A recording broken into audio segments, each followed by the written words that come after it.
Assalamualaikum warahmatullahi wabarakatuh. Perkenalkan, nama saya Linggar Gustiantori dari Prodi Informatika. Di sini saya akan presentasikan ujian tengah semester perancangan, analisis dan algoritma. Di sini ada 4 soal ya.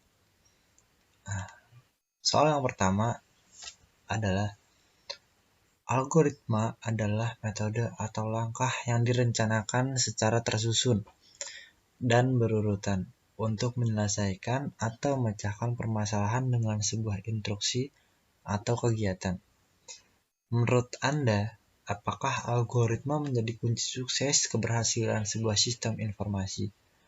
Jelaskan pula syarat-syarat algoritma yang baik. Oke, di sini saya akan jawab ya. Menurut saya, algoritma itu sangat penting dan menjadi kunci sukses sebuah keberhasilan dari sistem informasi. Karena adanya algoritma membuat program menjadi mudah dan efisien dalam pembuatan.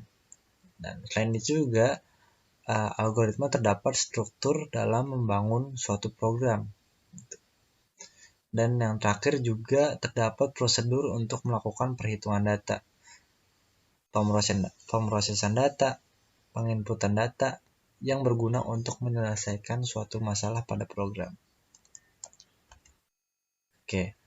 Selanjutnya ada syarat-syarat algoritma yang baik.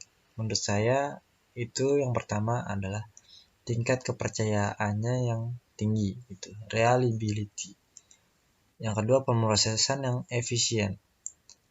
Selanjutnya juga proses harus diselesaikan secepat mungkin dengan frekuensi kalkulasi yang sependek mungkin. Selanjutnya juga bukan suatu yang hanya untuk menyelesaikan satu kasus saja, tapi juga untuk kasus lain yang lebih kompleks lagi. Selanjutnya bisa dikembangkan gitu.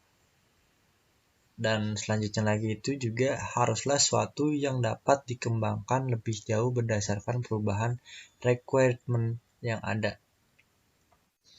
Dan siapapun yang melihat, dia akan bisa memahami algoritma tersebut. Kesulitan memahami suatu program akan membuat kesukaran maintenance pengolahan. Selanjutnya itu portabilitas yang tinggi. Nah, selain itu juga bisa dengan mudah diimplementasikan di berbagai platform komputer. Dan jalannya algoritma harus ada kriteria berhenti. Dan yang terakhir itu output yang dihasilkan tepat atau sesuai yang dibahas gitu.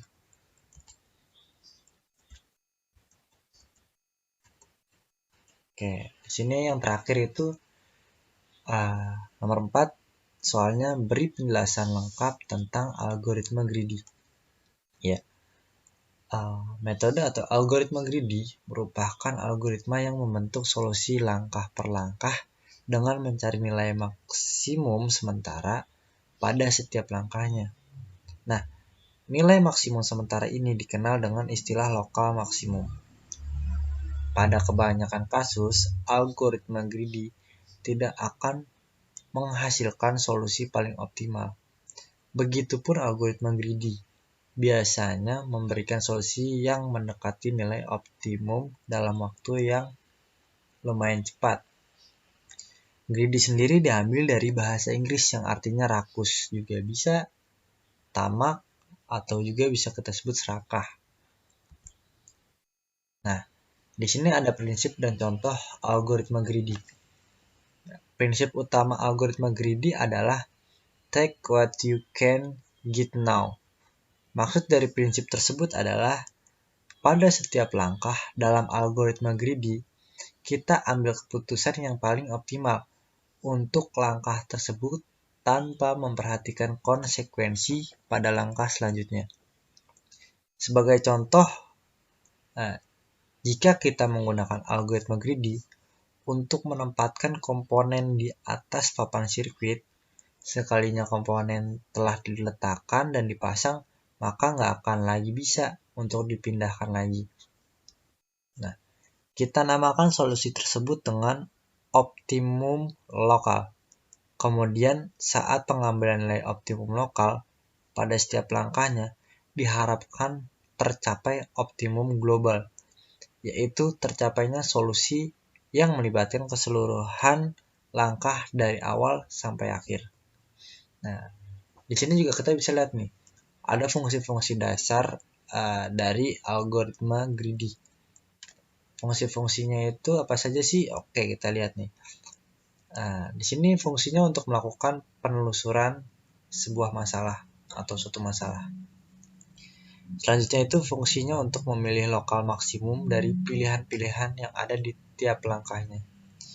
Selanjutnya juga fungsinya untuk mengisikan nilai lokal maksimum ke solusi keseluruhannya.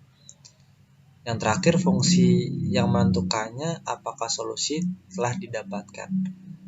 Mungkin fungsi-fungsi di atas juga dapat digabungkan atau dipecahkan lebih lanjut lagi, menyesuaikan dengan strategi greedy yang masing-masing kita kembangkan. Ya, mungkin itu aja presentasi ujian tengah semester kali ini. Semoga bermanfaat buat kalian. Saya juga dalam proses pembelajaran, semoga ilmu yang saya sampaikan bisa mudah untuk dipahami dan dimengerti. Kurang lebihnya mohon maaf, saya akhiri. Assalamualaikum.